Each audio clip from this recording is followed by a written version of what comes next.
you heard it. Minister, welcome today.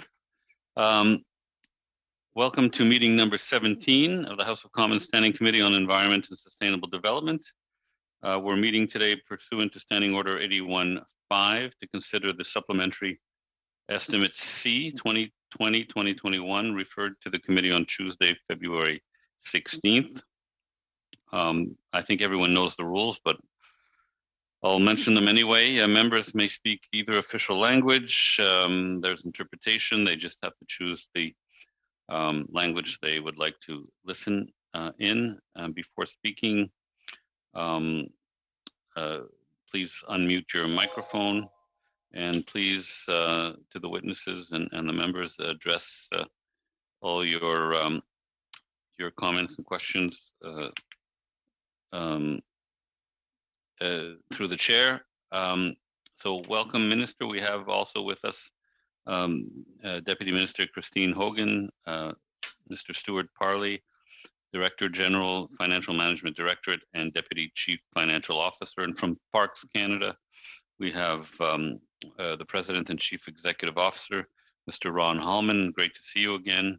And we have the Vice President, Finance Directorate, Catherine Blanchard. I'll give the screen over to you, Minister, for a 5-minute opening comment period. Merci, Monsieur le Président. Thank you very much, Mr. Chair and members of the committee. I'm happy to meet with you for the 4th time as Minister of Environment and Climate Change to discuss the 2020-21 Supplementary Estimate C for Environment and Climate Change and the Parks Canada Agency. You today from North Vancouver, which is on the traditional, ancestral, and unceded territories of the Squamish, the Tsleil-Waututh, and the Musqueam First Nations. As the chair noted, I am joined by a number of officials. I would note that it was about 1 year ago tomorrow, I think, that I first appeared at this committee as Minister of Environment and Climate Change on the Supplementary Estimates B, a day before Parliament shut down due to the pandemic.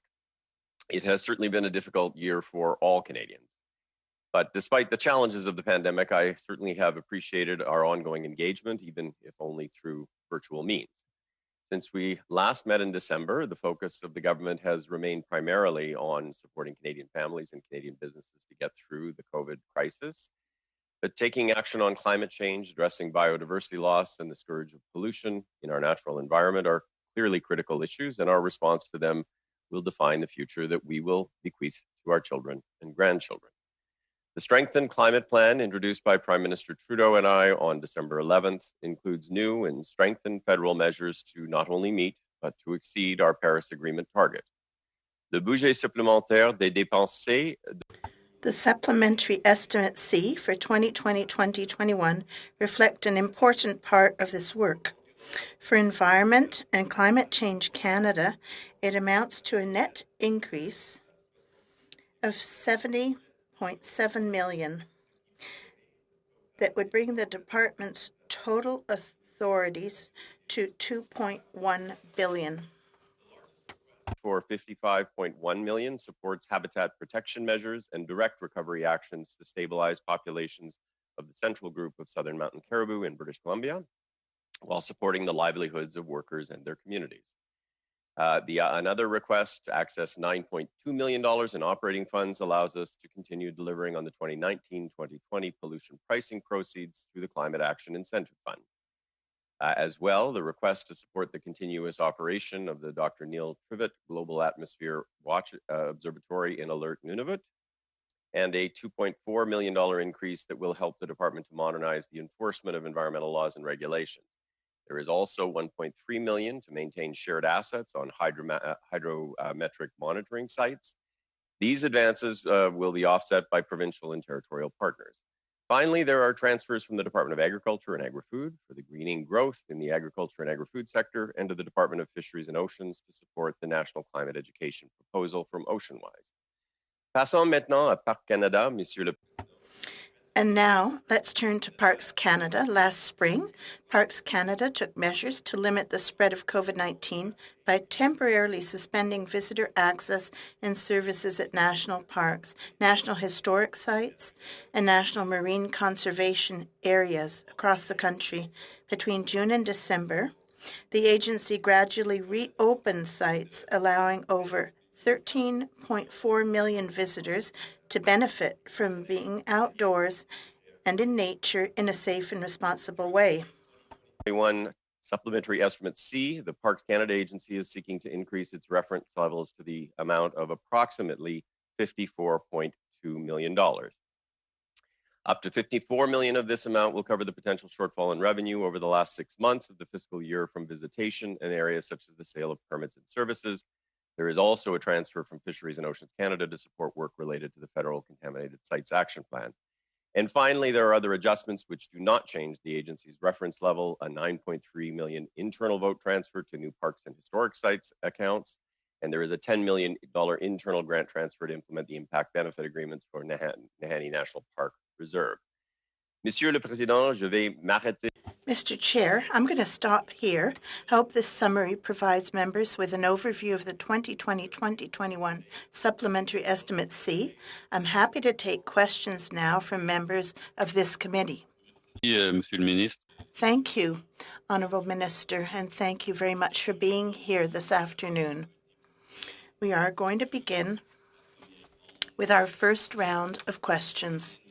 Mr. McLean, welcome to the committee. I hope you enjoyed your stay. You enjoy your stay at the Environment Committee. You have 6 minutes. Thank you, colleagues. I appreciate that. Thank you very much. I understand you take these hearings very seriously, and I appreciate that you're here, and I'm glad I get a chance to ask you some questions here. I'm going to go right into it. In the 2019 election, your party, your government, pledged to plant 2 billion trees as part of its $3 billion effort to deploy natural climate solutions. Now, a year later, at the committee that I'm on, the House of Commons Standing Committee on Natural Resources, department officials and others indicated there was no plans at that point in time, a year later, to actually facilitate that. As a matter of fact, after delving into it somewhat, we found out that they didn't know how they would do that, where they would do that, when they would do that, or even after much probing, why they would do that. So you may not be aware, but the forest industry itself plants about 600 million trees a year, 3 for every tree that it cuts down. So about 400 million, if you say, are going to be planted. And your government's plan doesn't seem to kind of be more than 5 years worth of that. It's going to do over 10 years. And our forest stock in Canada is about 380 billion trees. So your plan for natural environmental solutions amounts to 0.5% of our carbon storage through trees over the next 10 years. Further fact, most of these trees don't start absorbing significant carbon until they're at least 10 years old. So you're not accomplishing anything by 2030. Can you square this for any of us, please, about how this contributes to our country's decarbonization efforts? Well, sure, and thank you for the question. First of all, I think you probably just need to make sure you're differentiating things. If in fact you're talking about the forestry industry, you're talking about planting trees for the purpose of regeneration and then effectively cutting them down. The program that we have in place, the 2 billion trees, is really about planting of trees in areas where they essentially will continue to exist for the purpose of carbon sequestration, but also for biodiversity enhancement. We committed to 2 billion trees, and you would have seen that there was money in the fall economic statement, $3.6 billion starting in 2021, 2022 to plant those trees. There is an expression of interest already out there for the early stage in terms of planting this year, and for later stages in terms of ramping that up over time. But I would tell you that certainly you are correct that the number of megatons in the short term from the trees is not enormous, but by 2050 it is quite significant, and there is an enormous co-benefit from a biodiversity perspective in terms of planting trees along seismic lines to protect boreal caribou. In fact, that's part of the work that we're doing with the government of Alberta to protect boreal caribou, and so absolutely it's an important part, and Canadians want to see nature-based solutions as part of the way in which we fight climate change. Thank you. I didn't quite follow all that. It was 3.16 billion was actually your budget for this, but the Parliamentary Budget Office came out immediately thereafter said the minimum this is going to cost is $5.94 billion, and that's if you're planting on level farmland, as if there's not hills or valleys. And then your government comes out and says, effectively, we want to start in the cities. So the baseline here we're talking about, when you're talking about, what would that be, about a 160 per tree, and the Parliamentary Budget Office comes out with a base about twice as high per tree in level land on farmland. In fact, when you talk to Trees Canada, which plants trees in urban centers where your government says it's going to initiate this, the minimum it's going to cost is $25 per potted tree. So if you think about that, if 1/5 of the trees you're talking about planting are actually in urban areas, you're already way over budget. So square this for me, how you guys are actually coming up with the numbers about how this is going to impact the Canadian. Sure, I'd be happy to do that. I mean, I would, though, I correct things that you said. The first is, yes, planting some of these trees in urban areas is important. It's important in the context of creating shade and helping to further nature and opportunities for nature within urban environments in the same way that the development of urban parks will be. But the vast majority of the trees are not being planted in urban areas, and nobody has ever said that they were. The Parliamentary Budget Officer did a review of it. I would just say to you that the Parliamentary Budget Officer chose certain types of trees that would not normally be the ones that you would plant in the particular ecosystems that you're looking at. And we remain confident that the number and the amount that we've allocated is sufficient to be able to plant the 2 billion trees. It was 3.12 billion, but it was overall 3.6 billion for nature-based solutions, because there's money in there for wetlands and grasslands restorations as well. Okay, and yet the Parliamentary Budget Office's numbers were at the low end of where industry was as far as what it cost them to plant trees. So I'm not getting that. But let's move on. Let's talk about another matter. In the last week, your government has actually moved forward, finally become engaged with the provincial governments to pursue carbon capture, utilization, and sequestration, something that I and my party have been pushing as a strong solution to our decarbonization efforts in the economy, because, as everyone acknowledges, it represents the most effective way to decarbonize our economy. In contrast to planting trees, the environmental results from this approach will manifest very quickly, not just starting 10 years from now.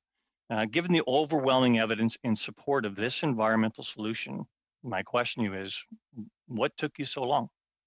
Vous disposez de 25 secondes, Monsieur le Ministre. You have 25 seconds, Minister. First of all, I mean, look, the carbon capture and sequestration is a tool. It is not a climate plan. A climate plan is a comprehensive approach to figuring out how you're going to reduce emissions in every sector of the economy. It includes technologies, but it's not solely technologies. Carbon capture is useful, and that's been clear for some time in specific applications.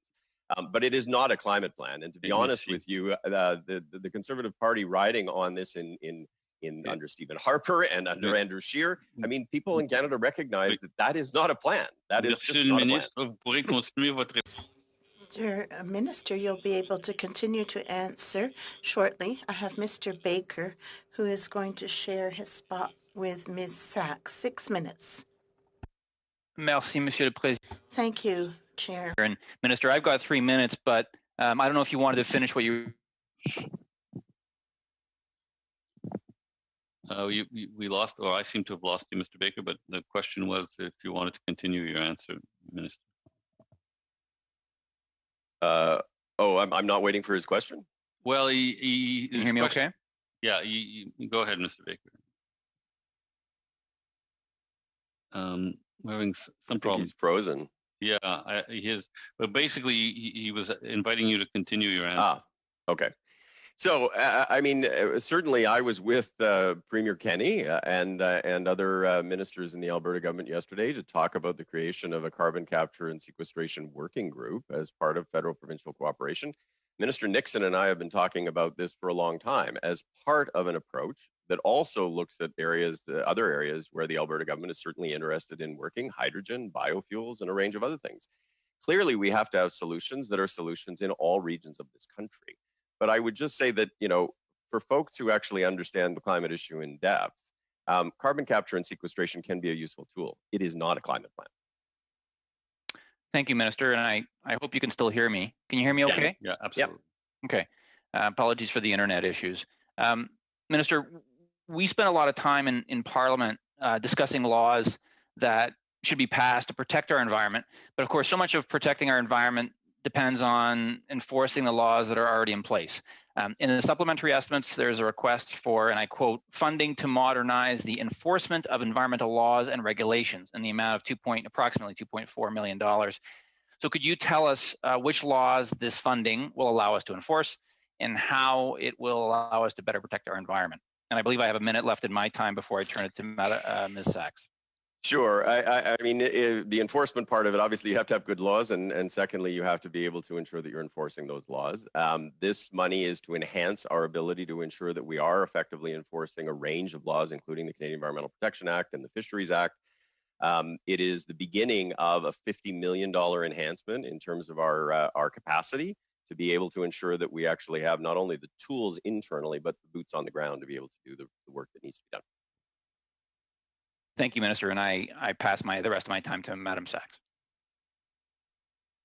Thank you, Mr. Baker, and thank you, Mr. Chair. And Minister Wilkinson, this is the first time we're actually able to meet, albeit virtually. So it's an honor to be on this committee, and it's a pleasure to meet with you today. Many of my constituents are benefiting from the climate action incentive and support the price we put on carbon pollution.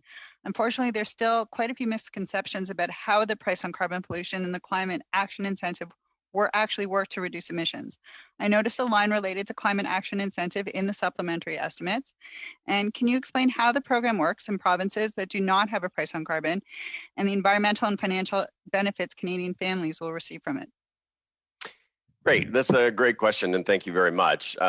Let me start by being clear about what putting a price on pollution is for. Pricing carbon pollution isn't about raising revenues, it's about recognizing that pollution has a cost, empowering Canadians and encouraging cleaner growth and a more sustainable future. It is a price signal. It is widely seen to be the most economically efficient way, a market-based mechanism to reduce carbon emissions. The vast majority of Canadian and other economists would tell you exactly that. Under the Greenhouse Gas Pollution Pricing Act, all of the proceeds collected under the fuel charge on fossil fuels must be returned to the jurisdiction that they were collected in. The majority of Canadian families are actually better off. They get more money back than they pay in the price on pollution. And we use some of the money to help businesses and schools to actually enhance their energy efficiency, reduce their energy costs, and to cut their greenhouse gas emissions. Canadians know that putting a price on pollution will help reduce emissions and protect the environment for future generation. In return, returning proceeds from carbon pricing pollution addresses affordability. It is an important part of a really thoughtful and comprehensive climate plan. Thank you so much, Minister. Next question. As a mother myself, concerned about the future of my kids, my constituents are as well. And the importance of fighting climate change is paramount to them. And having Canada and the federal government be a leader and enthusiastic fighter in this fight, in the fight against climate change, is a priority. The estimates outline a number of climate-oriented programs to reduce GHG emissions, but can you provide your department's targets and the steps being taken to really get us there? Sure. As you know, we developed in 2015, 2016, the Pan-Canadian Framework, which was the first thoughtful and comprehensive climate plan that Canada had. It identified an enormous number of reductions, but there was still work to do. And in December, the Government of Canada brought forward a strengthened climate plan that showed how we will not only meet, but we will exceed our current Paris Agreement targets. We did that through regulations, through an escalation on the price on pollution, and through significant investments with respect to accelerating climate action. We're now working with provinces and territories and others on increasing ambition to achieve even greater emissions by 2030 to align with the goals of the Paris Agreement. And we've indicated that we will be bringing a new target to the Earth Summit in the United States in April. Thank you so much. Mr. Chair, just keeping a check on the time. You're on mute, Mr. Chair. You have about 35, 40 seconds. Okay, one more question, Minister Wilkinson. So I live in a riding in North Toronto, and we like to describe ourselves as a city within the park.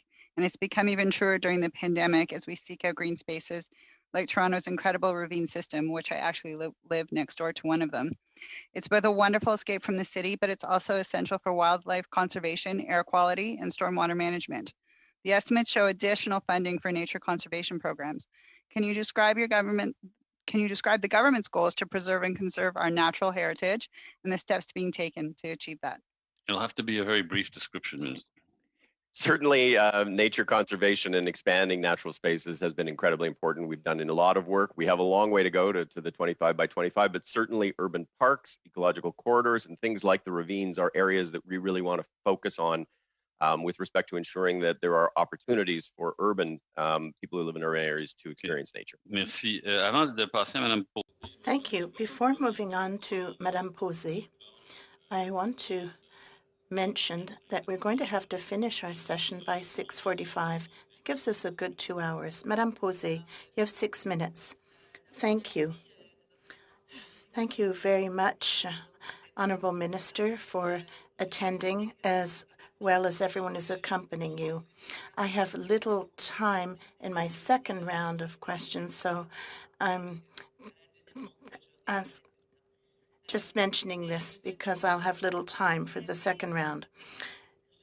Mr. Minister, you have great titles, the Climate Action Incentive Fund, climate change, and then we have $9.1 million for a fund. Recently, in February, the International Institute of Sustainable Development published a report on fossil fuels, and there were programs like the Strategic Innovation Fund, the Energy Fund, a Strategy for Sustainable Development Canada, and so forth, and dedicated funds of some $55 million for 2020 alone for the commercialization of a clean technology for the gas industry, and the funding of 4 projects in 2019-2020 and assistance for the reduction of GHG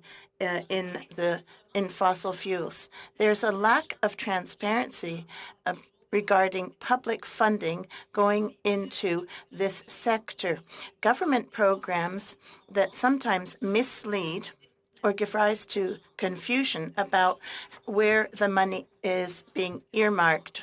So we have the Department of Natural Resources, and we have other stakeholders, but these are programs under your responsibility. Can you confirm, Mr. Minister, that this incentive fund is not to support the fossil fuel industry? And if the chair will allow me, I would like the details of the project that the Climate Action Incentive Fund actually supports. Minister? There's a lag in the interpretation. Thank you for that question. Our government did commit to reduce GHG gases, and we will do so. Now, with the program you're referring to for climate action, there is funding for small and medium businesses to do so, and the details are transparent. And if you're interested in the details, they are completely available. Thank you, Minister. It's the details of the projects I'm interested in since 2015, because I've been elected since 2015. I'd also like to talk about the Canadian Environmental Protection Act. There was a fund to modernize the implementation of environmental laws and a $2.2 million. There's a word often used, right, left, and center, modernization. We don't really know what that means, but in the throne speech, there was reference to modernizing the act, and I regret the absence of the committee during part of 2020, and I'm sure members of this committee would agree. I think that the ministry's officials have worked very hard, and I wonder if this commitment kept your team busy. My question is, of the 2.2 million that's earmarked for the planning of your commit to modernize the Canadian Act, can you comment on this? Oui, bien sûr. Yes, indeed. We have committed to put before Parliament a plan to modernize the Act on the environmental plan, and we did work on that during the course of this year. We will want to put in place the legislation in question in April or May. It is legislation that does not have the amendments since 1999.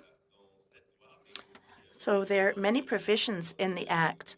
There are the chemical handling or management aspect of things in this country. There's so much we need to do to reassure Canadians that we will be protecting the environment.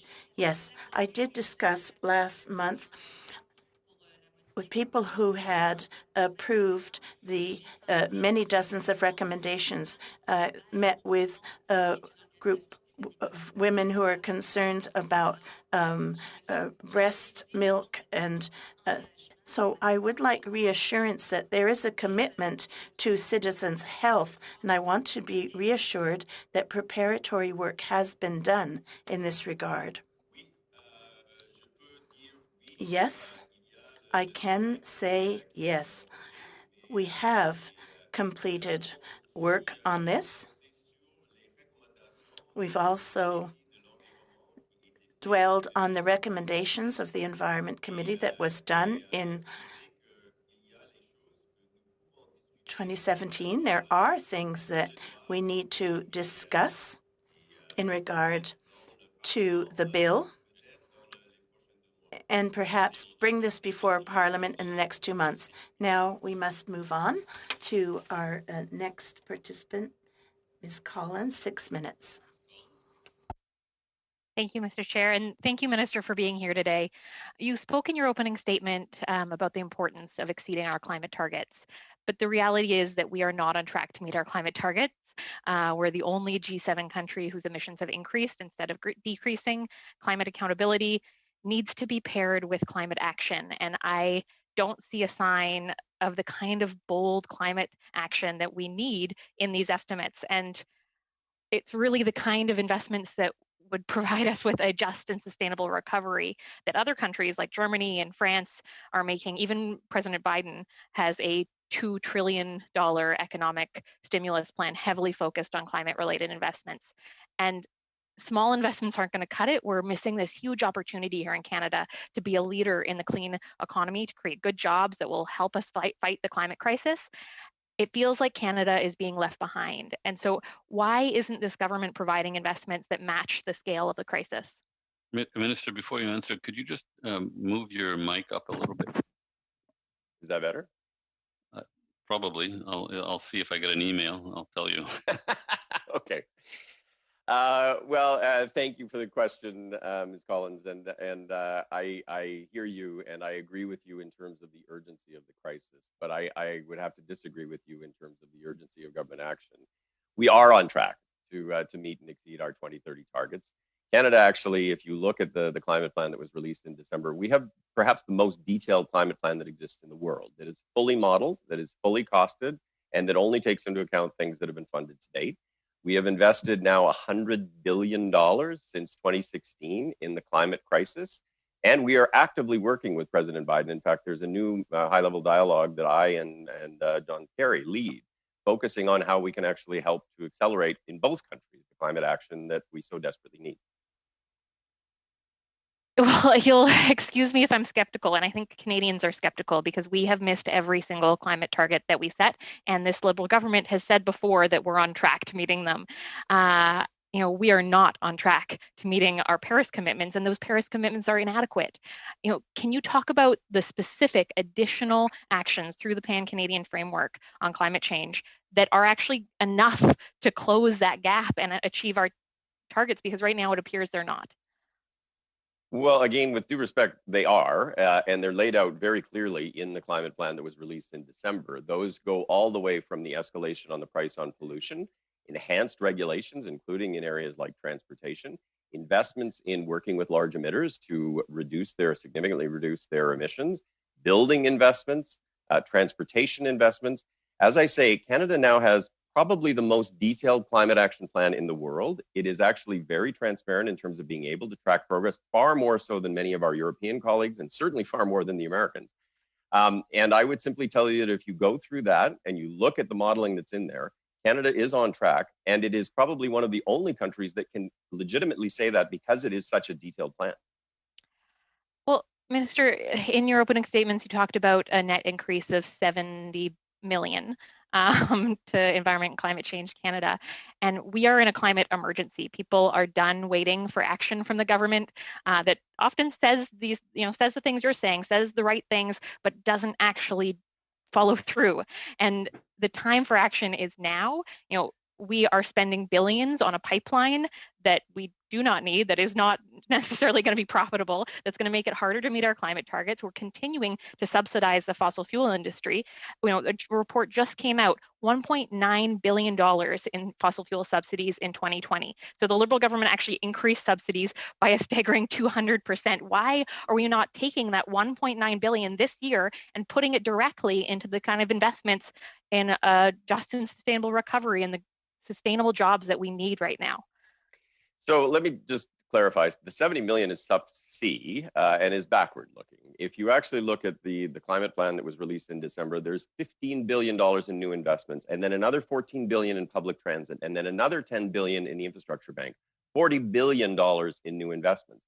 And with respect to the question that you raised in terms of fossil fuel subsidies, we remain committed to phasing those out.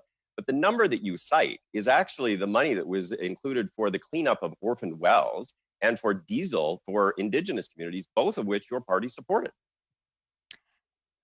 When I talk about the billions of dollars that this government is intending to spend on the Trans Mountain Expansion project, the billions of dollars that is being handed out to Imperial Oil, to other companies who took advantage of fossil fuel subsidies, those are not included in the examples that you just made. But I want to switch over to nature and nature-based solutions. And one of the things we've been hearing from Nature Canada is through their Green Budget Coalition that we actually require an additional $4.8 billion over 5 years to fulfill Canada's commitment to reach our targets on protected areas. And so, part of the government's conservation commitments are 25% by 2025, 30% by 2030 or 2030. The government has talked a lot about nature-based solutions to the climate crisis. We're facing this biodiversity crisis, and these things are very linked together. So, if you've known that we're not close to meeting our climate targets, our commitments to conservation, are we seeing actual adequate funding for these kinds of programs that will help us conserve nature? Well, we're at 6 minutes, so it'll have to be like a very brief answer. I think that's a very important question, and certainly nature conservation is extremely important. We've made enormous progress, and we have a line on getting beyond the 17%, but you are right, there will be a need for additional investments to get to 25 by 25 and 30 by 30, and I fully expect that we will be able to ensure that happens over the coming couple of years. Okay, thank you. We'll go to the second round now, starting with Mr. Generou for 5 minutes. Thank you, Minister, for joining us. Can you confirm that you're adding plastics to the toxic substance list? As you are aware, there was a scientific exercise that was done with respect to plastics, and essentially the finding was plastics are harmful in the environment. We have moved forward with a comprehensive approach to addressing those, including a ban on specific items, single-use plastic items, but more generally around a focus on keeping plastics in the economy. And that is the focus of the work that we are doing. And it's something that I think Canadians are very much ahead of us on in terms of ensuring that plastics are managed in a thoughtful way. So simply put then, do you believe plastics are toxic? Well, plastics are not toxic in the normal sense of the word that people use it pejoratively, and I don't think anybody says they are. There are a range of plastics, the vast majority of plastics that we need to ensure that we are keeping in the economy, that they don't leak out into the environment. That means higher recycling rates. That means better use of recycling content. It means working with people who produce plastics packaging to ensure that they're doing them in a way that enhances recyclability. And that's exactly what we're doing. And we're working very closely with the provinces and territories on that work. So if these aren't toxic, then why are we adding them to the toxic substance list? We're not adding Point it. of Look, order, is this on the estimates, Mr. Chair? I imagine there's some money being spent on this initiative to reduce plastics. I mean, Maybe that's the question. Yeah. I imagine Mr. Longfield's a little uneasy with the questions, but that's fine. The minister's doing okay. He can handle himself. He's been in committee lots of times before. So back to the question.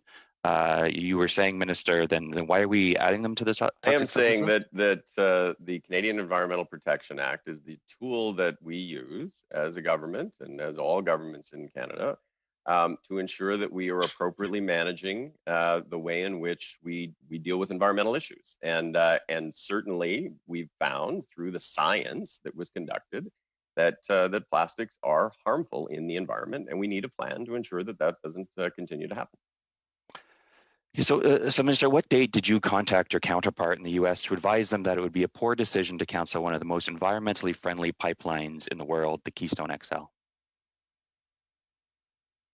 So, as you know, the Government of Canada advocated significantly with respect to the new U.S. administration that we believe that the Keystone Pipeline should proceed.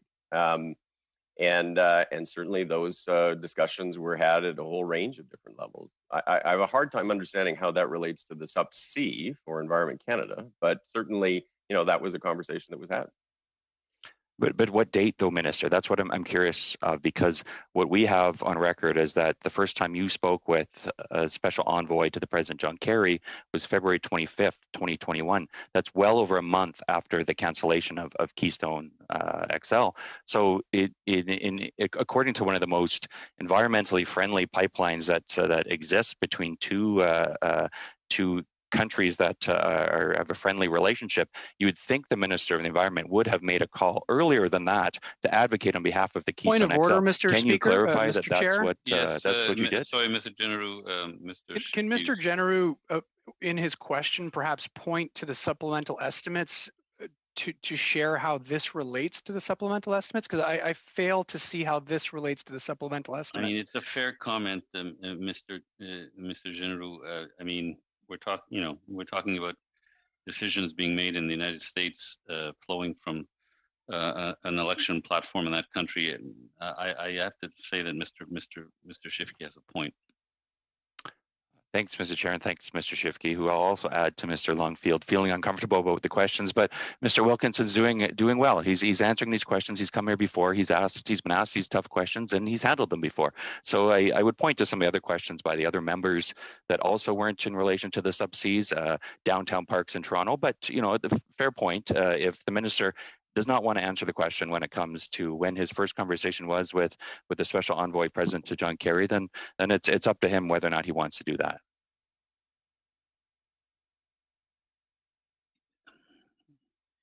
Do you have a follow-up question, Mr. General? I'm just looking for the date, Mr. Chair, and when he first advocated for the Keystone Pipeline. Minister Wilkinson, the floor is yours. Well, I would just say, I mean, look, I'm here to talk about the Sub-C. I don't know how this has any relation to the Sub-C, but as I say, the Government of Canada has advocated to a range of different folks within the Government of the United States, and certainly about this issue. At the end of the day, it was an election platform commitment that the President of the United States made, and he acted upon it against, the advice that we were providing. I've tried to take into account the points of order and so on, and I think your time is up, Mr. General. We'll go to Mr. Longfield for 5. Thanks, Mr. Chair, and welcome back to the Minister. It's always great to have you on our committee and where we can talk about the estimates. Guelph is home to Canada's Food University, and focusing on One Health with a healthy people, healthy planet, healthy animals to feed the planet with healthy plants and animals. Vote 10C shows us a transfer to the Department of Agriculture and Agri-Food, a committee that I also sat on last term. So it's interesting to see $375,000 going towards agriculture. Could you comment on how this funding is being used to promote sustainable agriculture practices? Sure, thank you. That's obviously a very important question.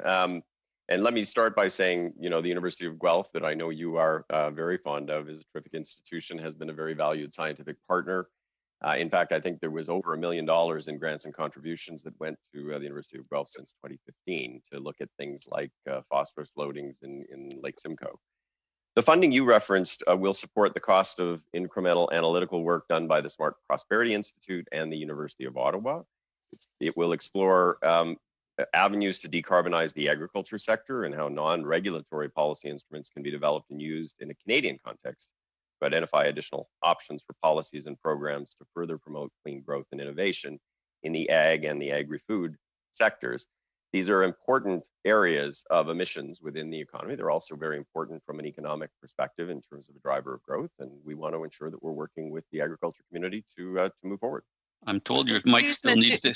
Monsieur le Président, Mr. Chair, just before, could the minister please raise his microphone a little higher? Madame Posey, the interpreter is saying that she could not interpret the minister. It may be related to the positioning of the microphone. Just for everybody's sake, could you all please talk a little more slowly for the benefit of the interpreters? Thank you, Madame Posey. Where were we at? There was a question. Mr. You'd finished? Yeah, go ahead. And thank you for pointing out the investments in riparian zones that filter water coming from fields and perform carbon sink action. Some things that farmers have been doing thanks to the University of Guelph's developments. Also, there was on Vote 10C, it was also mentioned by Madam Sachs, the Climate Action Incentive Fund of $9,180,137. Could you comment on the in and out nature of this? This afternoon, we had an announcement that St. James High School in Guelph was getting $230,000 to replace their heating and ventilation system to become even more energy efficient. So investing in schools, as you mentioned, they're 10% going to schools and businesses, 90% going to Canadians. What's the in and out nature of that? We see the expenses in the subs, but what about the revenue that's collected and then returned? So thank you, good question. Certainly we put a price on pollution because our view is it should not be free to pollute anywhere in this country. In the provinces that chose not to put their own price on pollution, our plan provides a rebate to Canadians every year at tax time through the Climate Action Incentive and funds good projects that are helping Canadian businesses and schools, as you say, to cut pollution and energy costs. As was noted in last year's greenhouse gas pricing pollution report, any difference between the rebate and the actual return is carried forward the following year, and we are obligated by law to return all of the proceeds to the jurisdiction that they came from. And certainly that was important. We have also said in the Strengthened Climate Plan, we will start to return the incentives to families on a quarterly basis rather than on an annual basis. Yeah, as things escalate, the revenue going back also escalates so that people can cover their expenses. Thank you, Minister. My final question is, a few years back, I was able to go to Eureka to look at an Environment Canada weather station that also had a research facility built into it on Ellesmere Island. And it's headed by a Guelph scientist, Pierre Fogel, who is doing his research through the University of Toronto. I see in the funding to safeguard the continuous operation of the Dr. Neil Trivet Global Atmospheric Watch Observatory in Alert, just a little north of Ellesmere Island, 75,000 in Vote 5C. Could you comment on the importance of Arctic research for climate change? Sure. This observatory, which operates continuously in alert, plays a critical role in our understanding of the impacts of climate change. The observatory is the northernmost research facility of its kind and is globally important in terms of long-term measurement for greenhouse gases, short-lived climate pollutants, atmospheric mercury, persistent organic pollutants, and for ozone. We know that Canada is warming twice as fast as the global average, and the northern communities are actually bearing the brunt of that change and the impacts on biodiversity. Okay, thanks. Warmer... We're gonna have to go to Madame Posé. Thank you, Minister. Madame Posé, pour 2 minutes et demie, s'il vous plaît. Madame Posé, 2.5 minutes. Go ahead. Here I am.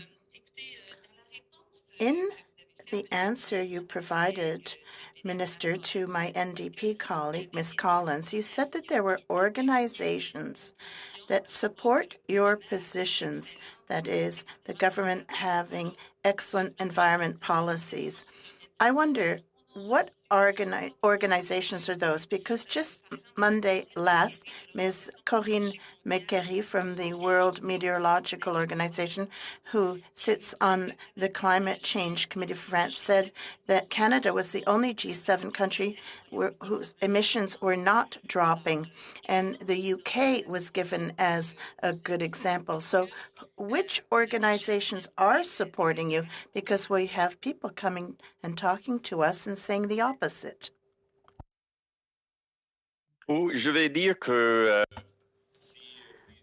I will say this. If you'd heard our announcement on climate change last December, you would know that there are many environmental organizations that stated that it was a comprehensive and very sound program. These were environmental groups. These were also business sector groups and academics. And so the Premier of Ontario and Premier of Saskatchewan said this is a good step for Canada. All right, but that plan has not yet been implemented. I'll move to another question. At the beginning of this meeting, we talked about tree planting. Now, to produce plans, it takes between 15 and 35 months. Then, next, you have to wonder, are there any trees that could be planted this summer? And what species of tree? Because we have to think of the future.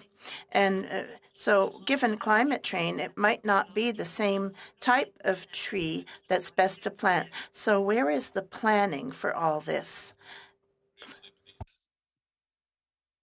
Oui, vous avez raison, Madame. You are right, Ms. Posé. We do need the right kind of tree for the type of landscape where we want to plant these trees. And we need the trees. And growing trees takes a long time. We do have proposals for business in terms of numbers and types of trees that can be planted this summer. There's been a request for information out, and it closes later in March. I can't give you exact numbers now, but come March, we will be able to do so. Ms. Collins? Thank you, Mr. Chair. Minister, I'm going to follow up on Mr. Genero's questions, maybe from a different angle. I read a recent National Observer article about the industry's opposition to the plastic manufacturing items being listed in CEPA as CEPA toxic. And this is despite there being very strong and legitimate basis for that listing. The article talks about how, to a layperson, the word toxic is associated with something poisonous or harmful. But under CEPA, it has a bit of a broader definition. It's a substance that can be a substance can be legally designated as toxic if it harms the environment and biodiversity and health, or the combination of those things.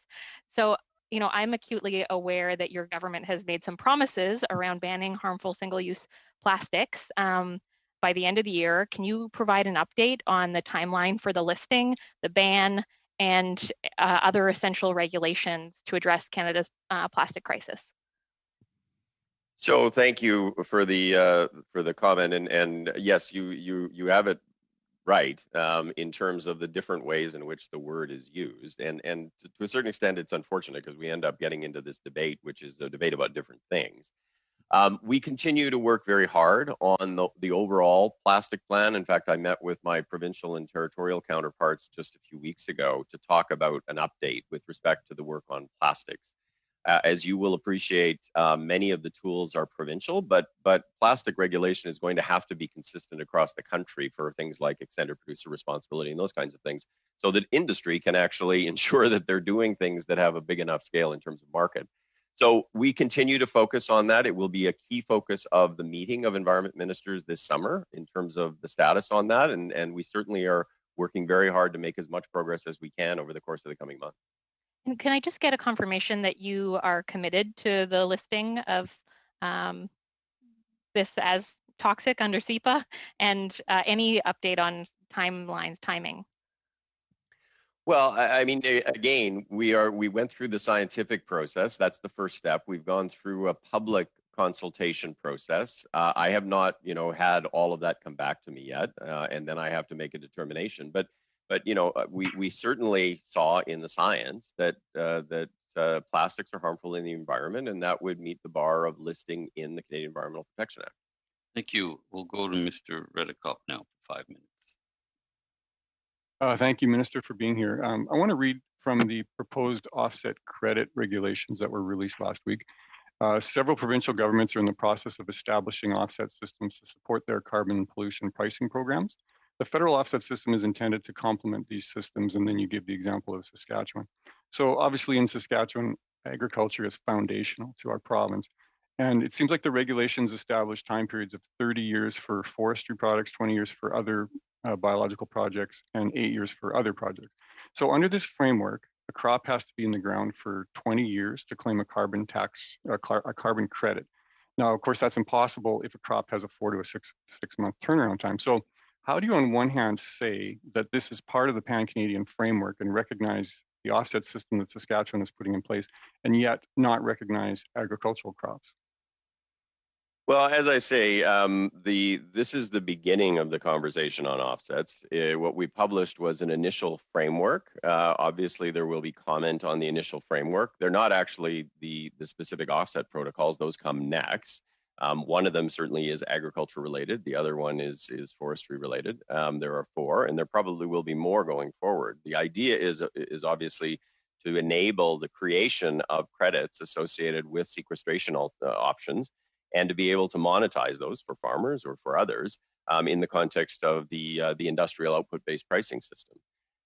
But in terms of the specifics around the years, maybe I can ask Christine Hogan, my deputy, just to respond. Well, no, that's fine. I think I understand that part of it. But I guess if Saskatchewan then decides to recognize agricultural crops in their offset system, does it make sense then that you will recognize them in terms of what your regulations will say? That's certainly the intent. Obviously, the offset systems in a province, in any province, would need to have the kind of integrity with respect to the offset itself as the federal system. But the idea is not to duplicate things that the provinces, or some of the provinces, may already be doing. And the idea would be to align. Yes. Okay. So if Saskatchewan decides that a 6-month crop is part of their offsets, that will then be qualified to receive federal carbon credits then? Again, I mean, as I say, this initial framework was only published a week ago. Part of the work that's ongoing is to have these conversations with provinces and territories to ensure that we actually have a common understanding about how they will work together. Okay. So, of course, and as you know, Saskatchewan farmers are very innovative and actually world leaders in soil sequestration of greenhouse gases. And so this is really critical to my province. And in fact, what I find surprising is farmers created solutions to these problems before anyone even knew these were problems. So it's really important that the hard work that's gone in over the last decades to this will be credited to them. So for example, in Saskatchewan, there's 9 megatons of carbon that's captured annually by farmers. will they be able to get their credits for that? Well, I mean, the carbon that is sequestered has to be additional, right? You can't go back into 1930 and recognize something that somebody did in 1930 to sequester carbon, or we will never make the targets. We will never make the progress we need to make. But certainly the additionality, I believe the date that we've been talking about is 2017. So anything that is done since 2017 could potentially qualify. But again, this is an initial framework. The idea is to have conversations going forward. Well, I can tell you that in Saskatchewan, there's going to be a lot more push for the 9 megatons of carbon that's sequestered through agriculture to be credited towards this program, because otherwise, how do farmers have done a lot of work on this over the years, and how do you look them in the eye and tell them? Well, Mr. Redekop, I mean, the unfortunate thing is we are where we are in terms of greenhouse gas emissions, and every different group and every different province and territory would make a similar claim. Manitoba makes the same claim for the investments that they've made in hydroelectric power, as would British Columbia. At the end of the day, if all you're doing is recognizing things that were done 20 years ago, you will never make the progress on climate action that the world needs to make. So Saskatchewan's goals are to develop and implement an offset system that creates additional value for actions that result in carbon sequestration or reduced emissions. So yep. Would you agree that if Saskatchewan goals are in line with the proposed federal regulations, then you would recognize the equivalency of the Saskatchewan rules? And again, that's a conversation that we will have, but certainly the intention is to align those things. We obviously have to get to a point where they are aligned, but that's certainly the objective, yeah. Excellent. So Il reste le temps d'un commentaire. Just time for a comment, 10 seconds. No, that's fine. I'll end it there. Merci, Monsieur Redekop. Alors, c'est maintenant autour. Now, Mr. Saini's turn. Thank you, Chair, and thank you, Minister, and for your officials for coming here and spending this time with us. I find this very informative, and a warm welcome to you and your officials. I want to concentrate a little bit on the Sub-C. I see that in the Sub-Cs that there was an internal reallocation in Parks Canada for the creation and expansion of new national parks. And where I live in southwestern Ontario, we have the highest level of biodiversity in the country, but also, unfortunately, the most species at risk also. What are the key opportunities that you see for expanding protected lands in southern Ontario? Thank you. That's a great question. I mean, people often think about protected spaces in the north, Tiliup-Bimanga or the Nahanni National Park. But certainly, I think what we've seen through COVID-19 is how important natural spaces are to people who live in urban environments. And so we need to think a lot about how we can actually ensure that everybody can have access to these kinds of spaces. We've developed kind of a three-part strategy. One part of it is really focused on the southern part of Canada, which is the area where most of us live. And it really is around enhancing the natural spaces that exist, so ecological corridors, things like the ravines in Toronto, establishing urban national parks in conjunction with municipalities. We talked about Rouge National Park in Toronto, but Mr. Redekop will be familiar with the conversations we've been having around Wanuskewin, and trying to ensure that we're actually providing those opportunities, but also providing space, particularly for areas that are of great ecological value. I just want to touch a little bit on the agriculture sector. So when it comes to greening growth in the agriculture sector, what is the government going to do to make sure that the sector is thriving in a sustainable way? And what do you see about tackling food waste as being a key part in helping our agriculture industry be both sustainable and competitive? Yeah, I mean, the food waste issue is a really important one. And I think there is a growing consensus that we need to take action to address the issue of food loss and waste and try to think more about those as resources in the context of things that we do. There was a project that was recently announced in the town of Petawawa, which was about taking food waste and converting into biogas, into renewable energy, for the purpose of carbon reduction, but also for the purpose of using what has been waste as a resource. And so I think those kinds of projects are going to be increasingly important. It's part of this broader conversation around the circular economy. We need to get to the point where we stop thinking about waste and we start thinking about everything as a resource. We started with plastics, we're starting the work on food waste, and we need to move our way through a whole range of other things in our economy. I mean, you mentioned the Arctic, so I would like to ask you a question on that. I was pleased to see that we're still maintaining our funding for scientific capacity in Alert. And as you know, as climate change advances, the Arctic is rapidly becoming a center of international interest. How would you think this investment is going to help us to understand and counteract the effects of climate change in the Arctic and protect our Arctic sovereignty in the world? In the world, So in a I mean, world that's like it's opening up. The Arctic is opening up more. It is also. opening up. Yeah. Yeah, I mean, there's a whole lot of things happening in the Arctic. This observatory, I think, will help us to get a handle on how fast things are moving, on perhaps better forecasting for some of the changes around climate adaptation, around potentially the melting of the permafrost, and a whole range of those things that affect infrastructure, that affect shipping lanes. So that part of the science is really important. I would also say we are strengthening Canada's physical presence in the north through the renewal of the Canadian Coast Guard fleet and the icebreakers in the Coast Guard fleet. And we are thinking a lot more about some of the emerging infrastructure issues that the north is going to face as climate change continues its inexorable, march forward. How much more time, Chair? We have about a minute. Okay. So last question, Minister. I mean, I was also pleased to see the funding for the protection of caribou and other endangered species here in the subsea. I know that here in Canada, many of our species at risk live along our southern border with the US. Now that our neighbors in the south are newly engaged on the climate change file, what opportunities do we have to work with them to help protect those species at risk? That is an area where I think there's great cooperation possible. That we've committed to 30 by 30 protection. So the Americans, we've committed to species at risk protection. We've already seen them starting to move on the incidental take issue with the Migratory Birds Treaty. We are working on the porcupine caribou herd in the north, but we're also talking about ecological corridors. Some of the ones where their biodiversity moves back and forth across the border, like Yellowstone to Yukon in the Appalachians, trying to ensure that we actually are providing protection that moves cross border in line with the movement of biodiversity, rather than simply pretending that the border somehow, that animals understand where it exists. So thank you.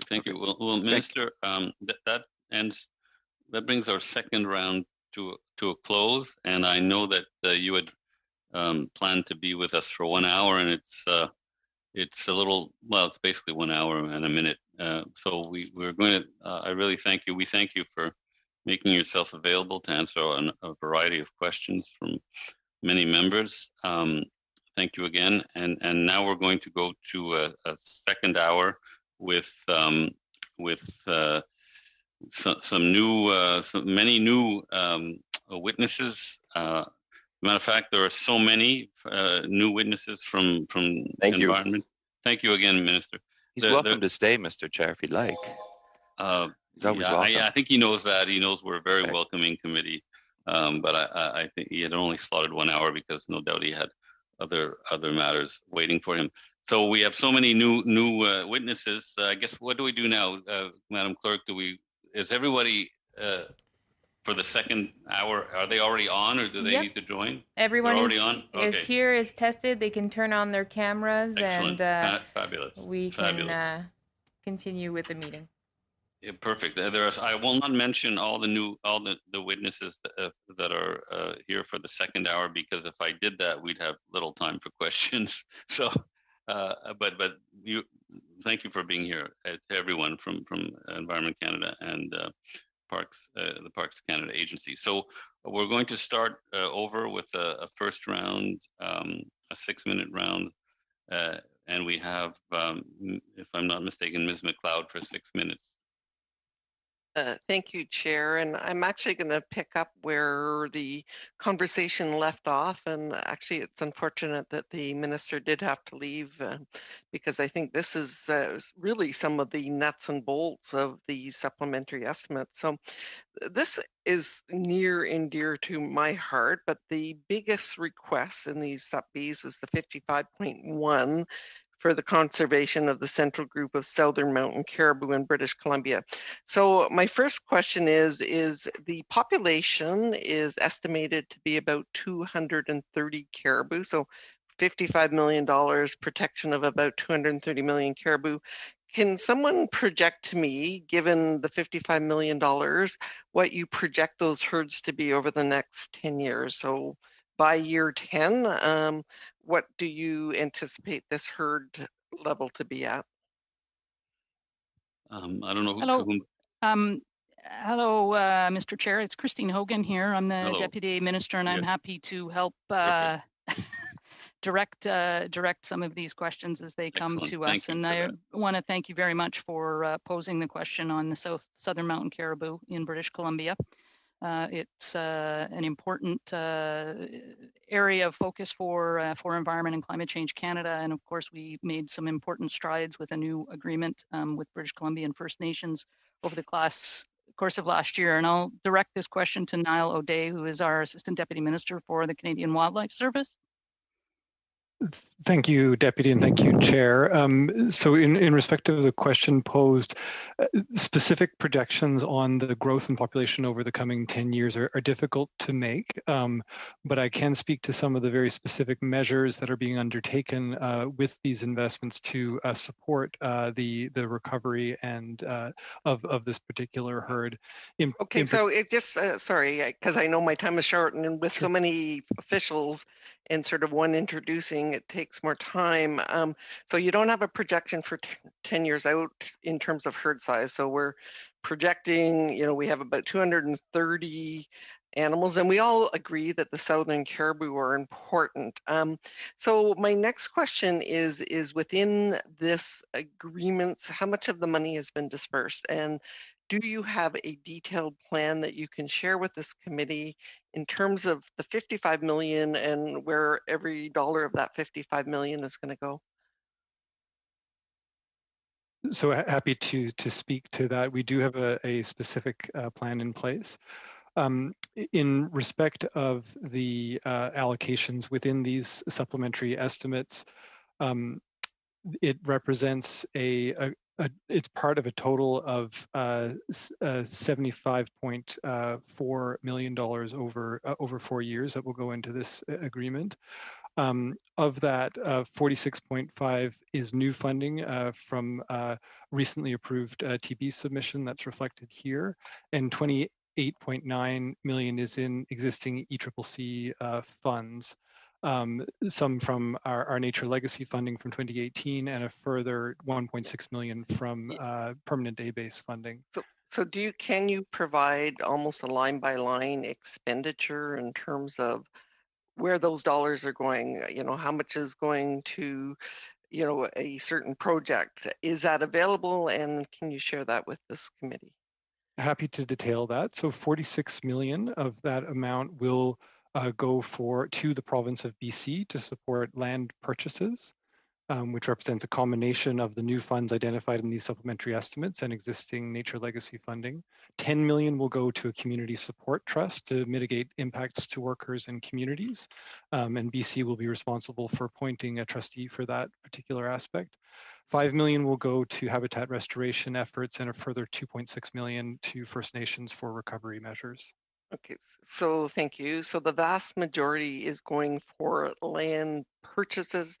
That sounds like you are looking at purchasing tenure from our forestry companies. One of my concerns, and I know that the province and the federal government had someone that was engaging, and I would say the government frequently, engages, but they forget very critical players when they actually go into communities. So I look at the Wet'suwet'en, and they forgot about talking to the hereditary chiefs. They look at the mountain caribou, and we neglect talking to mayors and forestry. And yes, I recognize the importance of a nation-to-nation conversation, but the neglect of the third party. So have we got the mayors and the communities all on board with the plan?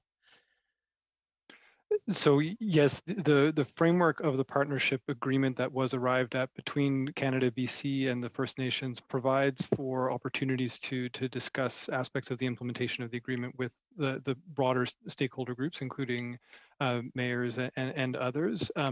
As the planning work is advanced with respect to both the direct conservation measures and efforts to secure critical habitat for the southern mountain caribou's recovery, there will be further opportunities for engagement of local communities who are recognized to be important players in this particular conservation challenge. Thank you. Mr. Shipsky. Thank you very much, Chair. And thank you to our witnesses for joining us this evening. I want to start with a question for Parks Canada. Nature conservation is one of the biggest concerns for my riding. And when I look at X1C for 9.3 million for enlarging national parks, conservation is not just to protect ecosystems and to stop the decline in biodiversity, but also to bring people back to nature, which has become even more important during the pandemic. What role has Parks Canada played in Canada's targets from land species and marine species between now and our targets, and 25% by 2025 and 30% by 2030? Thank you for the opportunity, Chair. It's Ron Holman. I'm the President and CEO of Parks Canada. And if I may, I'd like to introduce our Vice President of Protected Areas Establishment and Conservation, Darlene Upton, who could respond to the member's question. Thanks, Ron. Thank you.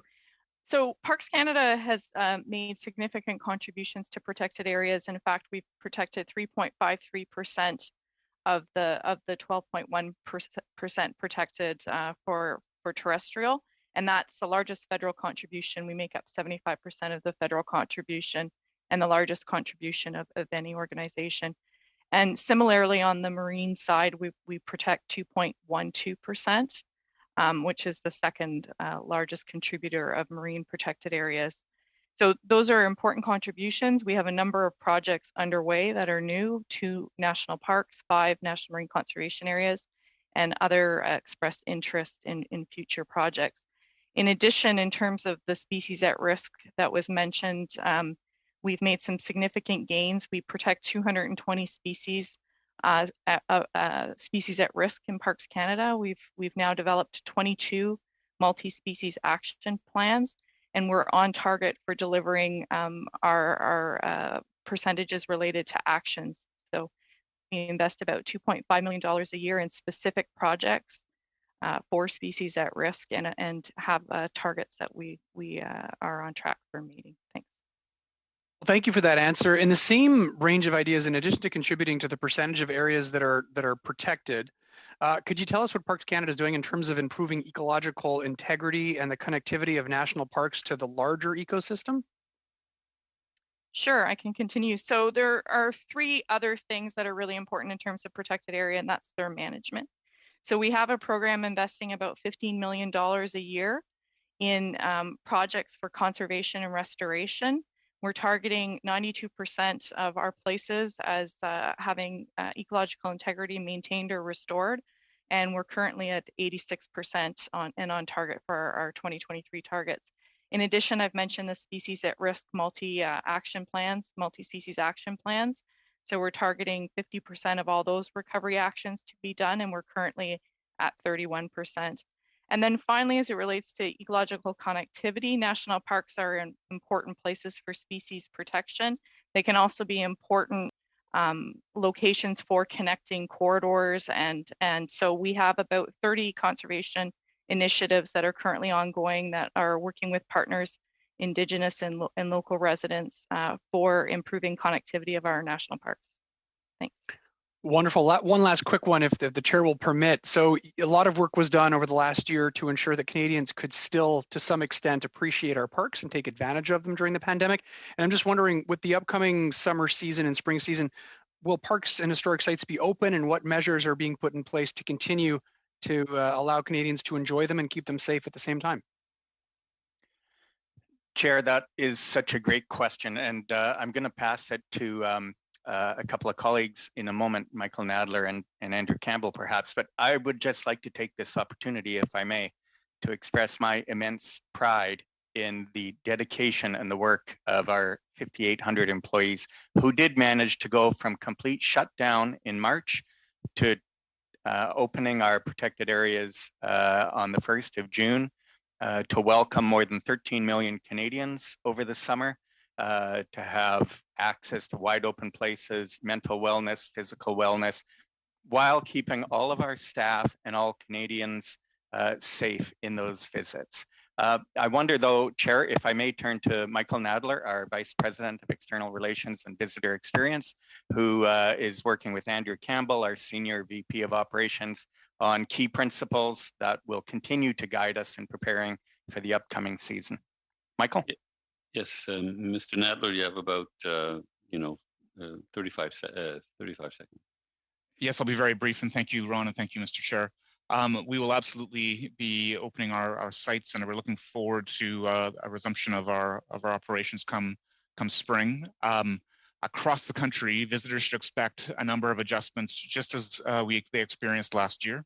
In terms of the operation of our places, our focus has to be the safety of our visitors and their health, but also our employees and all Canadians. We're adjacent to hundreds of communities across the country, and we take very seriously our obligation to make sure that we're implementing measures that respect regional, provincial, and national guidance on health and safety, and that we're also managing the choices made by our visitors so that they're practicing safe visitation at our locations.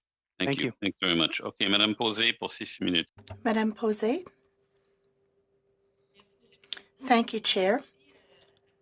And thank you all who are in attendance and giving us of your time to understand what is unfolding. I would like to get back to tree planting. When the minister came last December 2nd, he confirmed, and this in answer to a question from Mr. Alves, that no subsidy would be given to any forestry companies for the planting of billions of trees. And I would like to know, can you confirm that there will not be any subsidies given to industry for the tree planting operation? Merci beaucoup. Thank you, Ms. Posé, for your question. This is a program that is led out of the Canadian Forestry Service at Natural Resources Canada, and as a consequence, I would much prefer to defer to those colleagues. Of course, they're not here with us today, but it's a very important initiative, and I know they would be happy to respond to this question at a future date. Merci. Thank you. So a bit of maybe an editorial comment. The thing is that, it was always about the right tree in the right place. Just this past week, I had meetings on this. People say, well, what kind of tree species will they be able to adapt to climate change? Will they be the right tree some 75 years down the road? Because all of the nurseries need money to invest, but nobody has met yet. For instance, in Quebec, nothing's going to happen in spring, even if it might be a wonderful spring. It's going to be impossible. It's been calculated that some 40 million more trees annually will be required to meet the electoral promise. I don't know if you have any comments on this. And once again, Chair, I would like specific information on the planning for this commitment on the part of government be provided to us. Now, would anybody in Parks Canada be able to answer my question? Peut-être je peux ajouter. Perhaps I could just say a few words. We have been working very hard in Wildlife Services with our colleagues in Natural Resources Canada. They are, of course, very concerned about tree planting and also the interventions in wetlands and agricultural land. And as far as tree planting goes, there is much effort being made to plant the right type of species, those that can stand up to climate change. And as to the availability of trees, there has been a call for information that was done a couple weeks ago. That will is a process that will last through to the end of March. But nurseries have been consulted across the country to see to it that they have the capacity to go ahead with this 10-year program. Yes, it's true for the nurseries, but people need to be able to plan. They need guarantees before they invest, but nobody's been met with to date. So I conclude nothing's going to be planted this spring.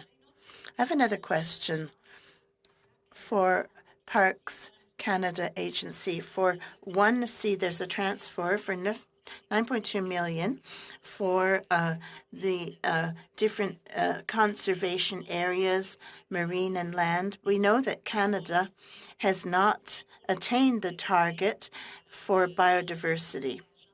I wonder, will the agency use the creation of new national parks or marine areas to be able to meet their protected area objectives? Thank you. Qui veut prendre la question? Chair, it's Ron Holman. I wonder if we might have our CFO speak to what that amount actually is and what that account actually is, just for greater clarity. Yes, that would be Ms. Blanchard. Yes, thank you very much for the question. That account is a special account where we put money aside for the protection and establishment of protected areas. And right now, what we're doing in these estimates is depositing 9.3 million into that account. And currently, we have 98.4 million deposited and set aside for establishment of new parks and national historic sites. So this is a key mechanism that we use in order to make sure that we have funds available for the establishment and all of our commitments around establishing new parks and historic sites across the country. Now, this 9.3 million is dedicated to 9 specific areas that are in progress right now. So that's really the approach, and that's kind of how this account works and what the purpose of that account is. Excellent. Thank you. That's 6 minutes. So we'll go to Ms. Collins. Thank you, Mr. Chair. And I have a few follow-up questions. First, to follow up on Ms. McLeod's question, specifically, I'm curious about the timing of the requested 55.1 million in additional funding for conservation for the Central Group of Southern Mountain Caribou in BC. And it was February 2020 when the federal government, the BC government, the West Moberly, and the Saulteaux First Nations concluded 2 conservation agreements for the Southern Mountain Caribou under the Species at Risk Act. So this is the first time we're seeing a request for funding for those agreements that were signed over a year ago. In 2020, the government reported the group of caribou had declined, like Ms. McLeod mentioned, to 230 animals. So I'm curious why we were waiting over a year for funding. Thank you very much for that question. I'll ask Niall O'Day to comment on sort of what the last year has looked like. As you know, it's shortly after the agreement was signed, we went into the COVID-19 situation. Not that that's any type of excuse, but it probably did have an impact in terms of how quickly we were able to move forward. But Niall, did you want to comment? This remains a very, very big priority. And we're looking to disperse these resources as quickly as we can. Thank you, Deputy, and happy to put the spending in historic context. So since 2009-10, we've dispersed $3.8 million to support the recovery of the Central Group of Southern Mountain Caribou in BC. In this fiscal year and following the conclusion, or this past fiscal year and following the conclusion of the agreement last February, a further $8.5 million from the Canada Nature Fund has been invested to support recovery efforts for this herd. The additional amounts that are identified in these supplementary estimates support us in the further ramping up of that action in coming years to support, as identified for Ms. McLeod, the things like the 10-year buyouts, maternal penning, and other conservation activities that will be undertaken to support the conservation of this and recovery of this particular herd. Thanks. Maybe now follow up on Mr. Shifke and Madame Pose's questions about protected areas. You know, it's been mentioned, Environment and Climate Change Canada set a goal of working towards conserving 17% of Canadian areas as protected areas. We haven't met that goal. The actual result was 12.1 compared to a baseline of 10.6 in 2015. So it doesn't look like we're actually on track to meet our conservation commitments. And in response to Mr. Shifke, you spoke a bit about the steps to enhance conservation and to attempt to meet future targets. But I'm curious, does the department plan to set interim targets between 2020 and 2025 or between 2025 and 2030 for conserving Canadian lands? If so, when will these targets be published? So I'd be happy to address that question. Again, in terms of setting the context, Budget 2018 provided historic resources to. And so really, if you could, rather than doing context, just answer the question, just because I have very limited time. Sure. So 200,000 hectares, 200,000 kilometers squared of protection in the past 2 years. And there are 68 further projects currently funded that will see the establishment of new protected areas right across Canada. That is a historic change. Sorry, just and then in terms of the interim target question that you posed, we, in respect of international target, is for 2030. And the international target that we're working towards is 30 by 30. 2025 is an interim target for Canada, which is actually unique globally. Okay, so it sounds like no interim targets between those years of 2020 and 2025, or between 2025 and 2030. Maybe moving on to the enforcement pieces. Environment and Climate Change Canada is requesting funds to modernize enforcement of environmental laws and regulations. I'm glad to hear it. The request is 2.3 million for this purpose, and 116 under capital expenditures. Can you provide a little bit more information about what that modernization will undertake, what practices, laws, regulations this modernization will affect, and really, are you drawing lessons learned from the Volkswagen device case? Thank you so much for that question. And I think, as Minister Wilkinson indicated in his comments, that the amount that you see in the Sub C is the first of an injection of resources into the enforcement branch and enforcement work of Environment and Climate Change Canada, so that we can move in this space towards more risk-based enforcement activity, and of course have more boots on the ground, more enforcement officers in place. And I'm happy to turn it over to the Chief Enforcement Officer who's with us today, Anne-Marie Pelletier, to elaborate further. 30 seconds, please. Thank you, Deputy.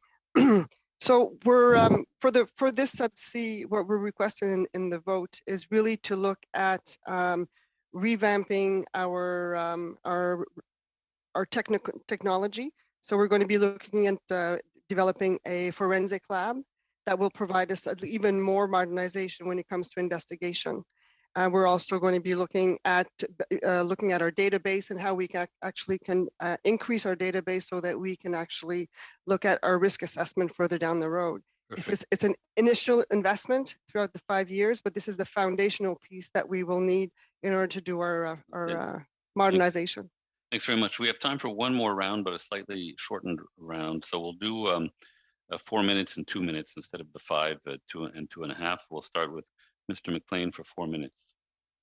Thank you very much. And I think I'd like to ask the Deputy Minister the question. I hope she's that the Deputy Minister is here today. But the supplementary estimates C here ask for an extra 70 million for your department, and the Minister was kind enough to let us know that part of that is being sent once again to Smart Prosperity.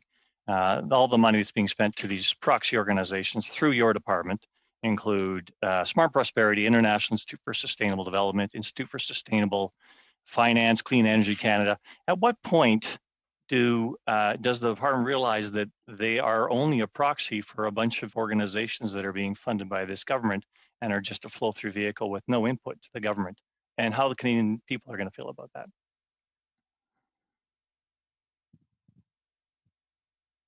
Well, thank you very much for that question. There is a very specific item in the sub-C that that is a flow through to Agriculture Canada and then on to Sustainable Prosperity.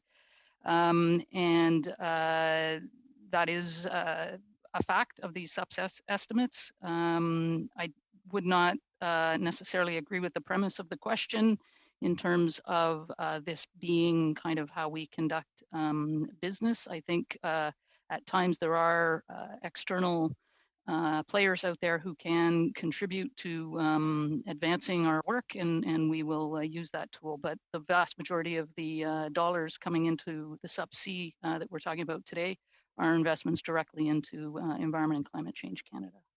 Thank you. And you know, Canadians will look at it, recognize it's a boondoggle, and I have to call it here as straight as it is. It's a boondoggle.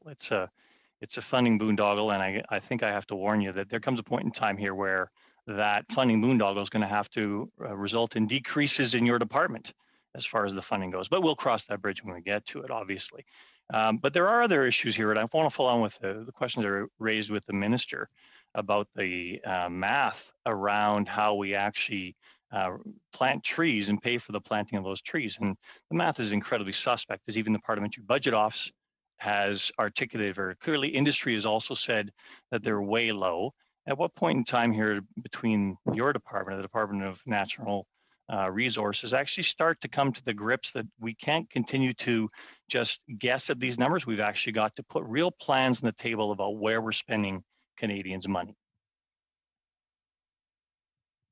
Well, thank you for that that question, and I again would reiterate the very important leadership role of Natural Resources Canada on this particular piece of work contributing to the strengthened climate plan. This is an area, and particularly from Environment and Climate Change Canada's perspective, where we are very focused on the biodiversity impacts and the nature-based climate solutions orientation of these new investments related to tree planting. And as my colleague, Mr. O'Day mentioned, that's a very important preoccupation for us in terms of how it contributes to the climate change mitigation story. Okay. Well, thank you. But it's clear as mud, frankly. And let's look at your own department budget here. If you think about the Clean Fuel Standard and the opaqueness around the financial modeling associated with the Clean Fuel Standard, everybody's begging for the model. Finance Canada's asking for the financial model around the Clean Fuel Standard.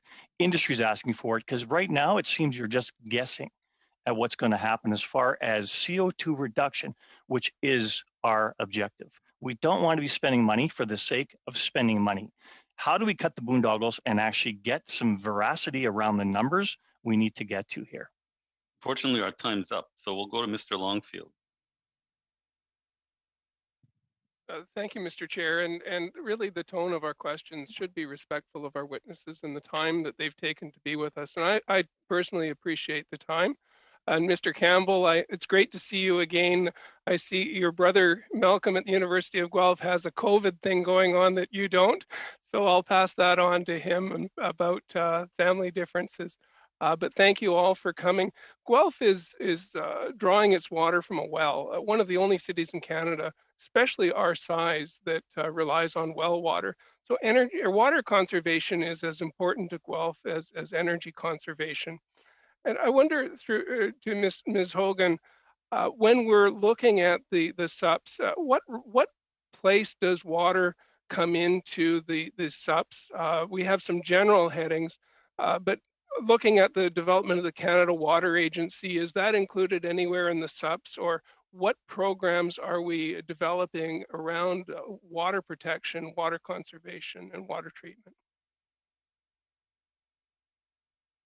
Well, thank you very much, and I appreciate the comments on the role the sub-C can play with regard to water. There is a fairly limited scope here in terms of the sub-Cs that are in front of us for this purposes of this committee appearance that relate directly to water. As you know, though, we have been very actively engaging and consulting on the Canada Water Agency. And it's a very important commitment for the government going forward, and we look forward to working with the committee and seeing how this evolves in the months ahead as we work toward delivering on the government's commitment in this regard. Thank you. And I know that you're working cross departments. You've mentioned natural resources and the work they're doing on tree planting. I'm wondering about the development of clean technologies. We had some comments earlier about carbon capture and storage, a great opportunity for some Canadian businesses. What steps is Environment and Climate Change Canada taking to advance our global position on clean technology?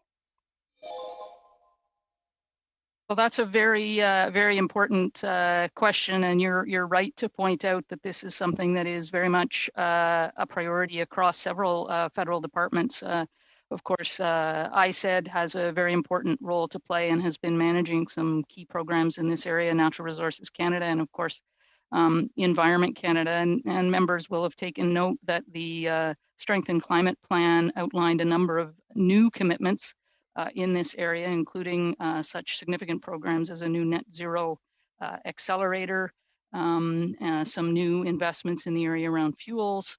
And Environment Canada is very pleased to be engaged with our colleague departments on not just developing these programs, but also working with industry, private sector, small and medium-sized businesses to bring these new programs and initiatives to life. And you mentioned clean fuels, the clean fuel standard coming forward. Gazette 1 is there, comment period's finished.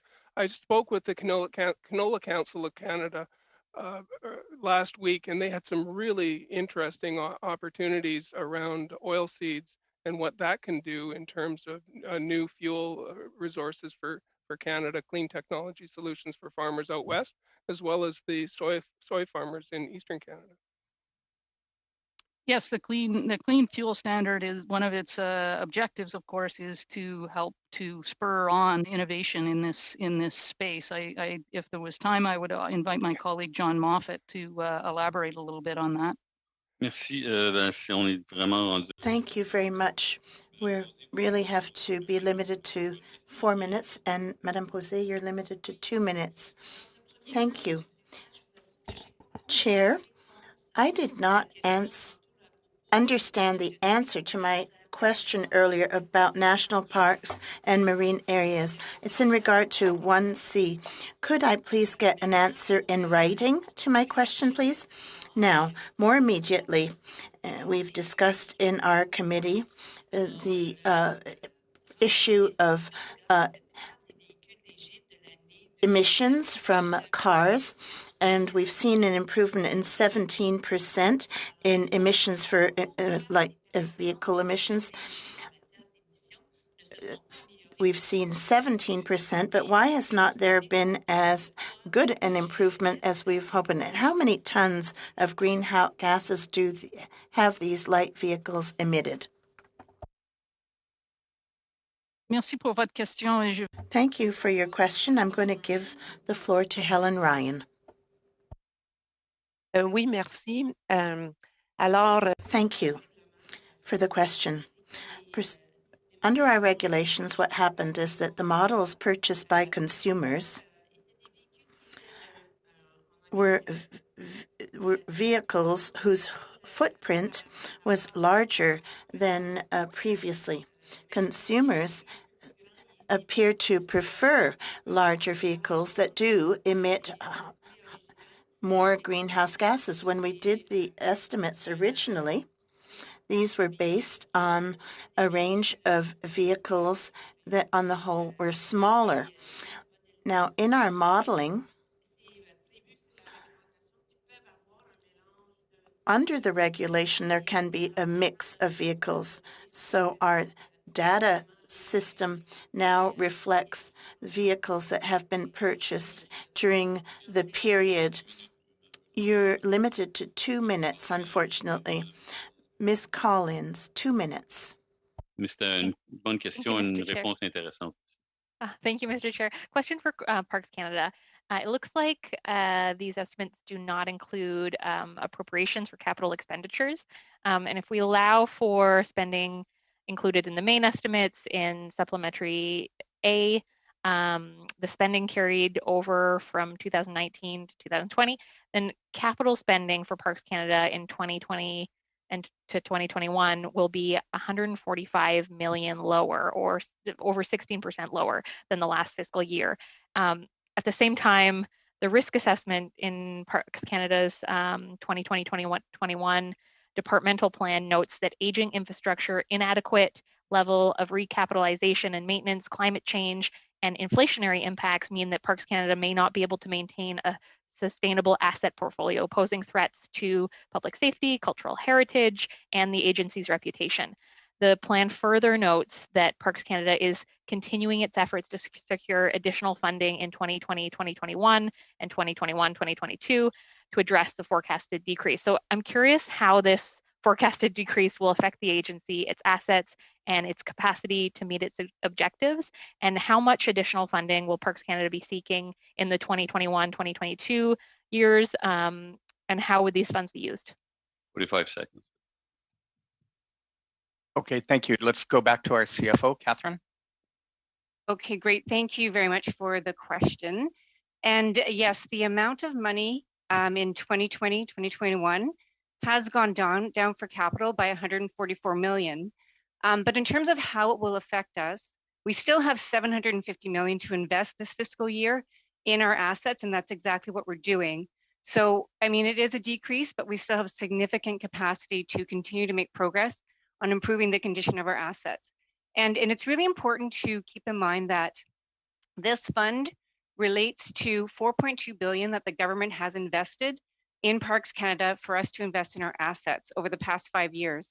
And just with that additional funding for 2021, 2022, if you have time. Yeah, just a yes, no kind of thing. Pardon me, can I ask you to restate the question? I just asked how much additional funding for the 2021, 2022. The additional funding for 21-22 is 222 million. Perfect. And we will have a reference level of about 500 million next year as well. Thank you. We go to the Conservative Party. Would it be Mr. Generou? You betcha, Mr. Chair. Good. Go ahead. How many minutes do I have? Did you say four four? Minutes. Yeah. Okay. J'aimerais juste faire un rappel. I would like to call it order, please, before we move on to Mr. Generou. I thought I had 2.5 minutes. No, instead of giving 5, 2.5, 2.5, I lowered the time to 4, 2 minutes, 2 minutes, and then 4 minutes, 4 minutes. It's because we have so little time left. So I reduced the time for all MPs. Thanks, Mr. Chair. I can take 3.5 after that exchange if it helps. The Parks Canada, we've seen a number of festivals and other, I'm thinking of the Point Pelee Bird Festival was just in the news, being canceled in the last little while due to COVID. Do we have a projection how much revenue was lost because of these canceled festivals? Could we go to Michael Nadler? Sure, I can give a general answer, then Catherine Blanchard may add some financial detail. So as you might be aware, we ceased operations briefly in 2020 to prepare and adapt to the COVID-19 context. And then we opened a fewer number of places than we might otherwise, and we also had to limit some of the activities that would normally be available to visitors, like events and activities such as the Bird Festival. Overall, our visitation across Parks Canada places was roughly 66% of normal over the visitor season and even into the fall. We're probably going to reach around 15.4 million from March to March in terms of visitation, which is down. Our revenues were impacted as well. So because we had to limit the offer for visitors to ensure their health and safety, and because fewer places were available, our revenues were roughly around 36% of normal. So we're down 66% in terms of people coming to the parks, and then 36% essentially in revenue. We were not down 66%. Our visitation was 66% of normal, so we were down 34%. Okay, so it about evens up. Here in Alberta, there's the Jasper National Park, and they're working with the municipality in terms of allowing things like sidewalk seating, different things that are different than what Parks Canada is used to. Is that something that can be done more broadly across the board, across the country, versus going municipality by municipality? And has there been any discussion about doing something like that? In fact, we have national guidance and direction, but local decision making and innovations by local field unit staff working with the communities in which they operate. And of course, Jasper and Banff have their own administration, whereas we also have 5 other Parks Canada administered town sites.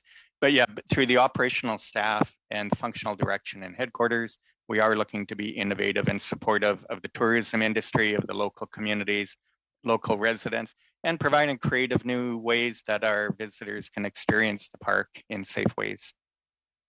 That's good to hear. Mr. Chair, I'm good to cede back my time. Great, thanks so much. Mr. Saini.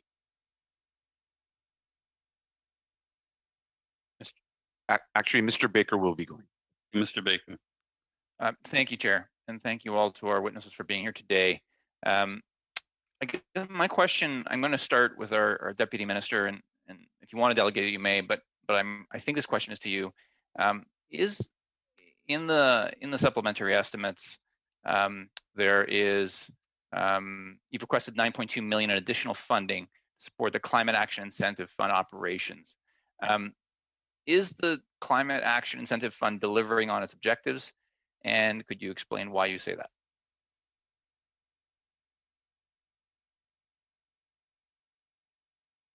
So I think it's fair to say to the honourable member, and thank you for your question, that the Climate Action Incentive Fund is delivering on its mission and mandate as it was set out to do. As you know, it plays a key role in the government's objective to protect the environment, and obviously as part of our climate plans. The dedicated funds that are used through the Climate Action Incentive Fund are usually channeling to small and medium-sized businesses and to schools, areas where it's very important that we see progress on climate emissions reduction, technology adoption, and other such initiatives. Chair, how much time do I have? You have about 2.5 minutes. Okay. Thank you, Ms. Hogan. And I'll go on this line of questioning. I mean, the funding that's requested in the supplementary estimates is to be used to return carbon pollution proceeds to jurisdictions of origin. That's the language that's used. So, you know, I want to keep in mind when I'm at these committees that my constituents in Etobicoke Centre, Canadians are watching, and they may not be on the weeds on all of the policies, but they're trying to understand what actions we're taking to fight climate change. And so with that group of folks in mind, could you explain why they need to be returned, why these proceeds need to be returned, and why this is important in that fight against climate change? Yeah, I'm going to refer the question to my colleague, Matt Jones, who's the Assistant Deputy Minister responsible for the Climate Action Incentive Fund. I think he may be able to point to a couple of specific examples for you. Okay, thank you. Yeah, certainly happy to. For the Climate Action Incentive Fund, obviously, the Climate Action Incentive payments represents the bulk of the funds that move back to Canadians, and that's embedded in the legislation associated with the carbon pricing system. A thin slice, about 10%, is moved back to small businesses and schools through this programming, and we've made investments in renewable energy and energy efficiency and improved heating and ventilation in schools, which had an unexpected but helpful co-benefit in the COVID era in improving air quality within schools and reducing emissions at the same time. So we feel good about the investments that we have been making, and I think we have around over 400 agreements with small businesses through the program. Thank you, Jerry. Do I have any time left? 30 seconds. That's fine. I'll leave it there. Okay. Thank you very much.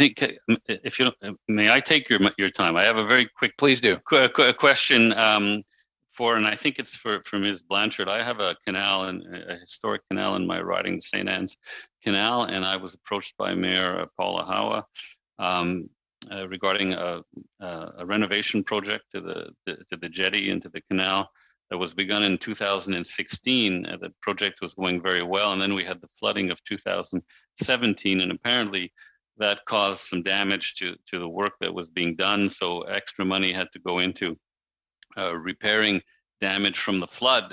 As I understand it, the initial 2016 project is not completed, but because supplementary work was required as a result of the flooding, as I understand it, the budget is exhausted, and I'm wondering if there are plans to finish the original project as planned, in the near future. I don't know if you could answer that for me, Ms. Blanchard.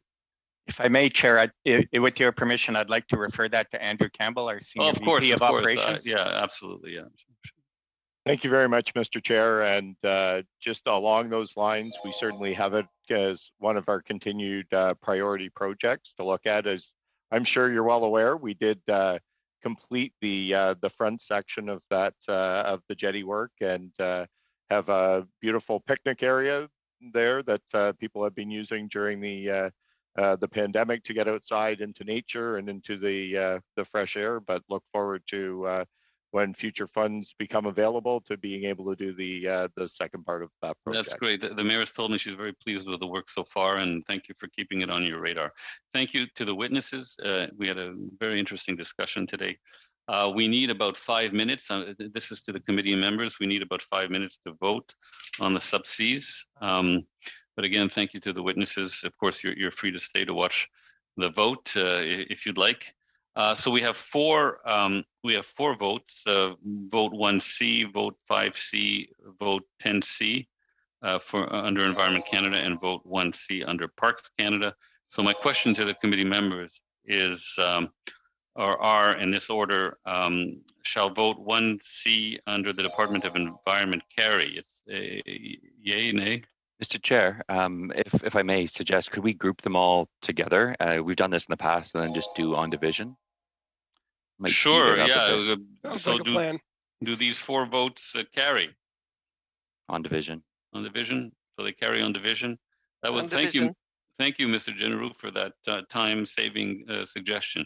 I'm a team player, Mr. Chair. What can I say? I can see that. I can see that. So thank you to the members. Thank you to the witnesses, and I call this meeting to a close, and you'll hear the gavel again. Monsieur le Président, pardon. Mr. Chair. No. 1 minute, please. Go ahead. I have two motions I would like to table. They were sent some time ago, but I would like to read them very quickly so that we can discuss them, if possible, next week. Go ahead. There is one that says that all documents presented in the context of this committee's work and that does not come from a federal department or has not been translated by the Translation Bureau be previously submitted for language revision by the Translation Bureau before distributed to committee members. And my second, that the clerk inform each witness who's to appear before our committee that technical tests with the support of House administration be conducted to check the connectivity and equipment used, and this to ensure the best quality sound possible, and that the chair inform the committee at the beginning of each meeting of any means that have not been able to comply with the technical test. A few times during this meeting, the interpreters had to say that the quality of the sound was not satisfactory. So this is noted, and I'm asking the committee, would you like me to report the results of the vote to the chamber? I see yes. So thank you very much, and have a good evening, everyone. And the meeting is adjourned.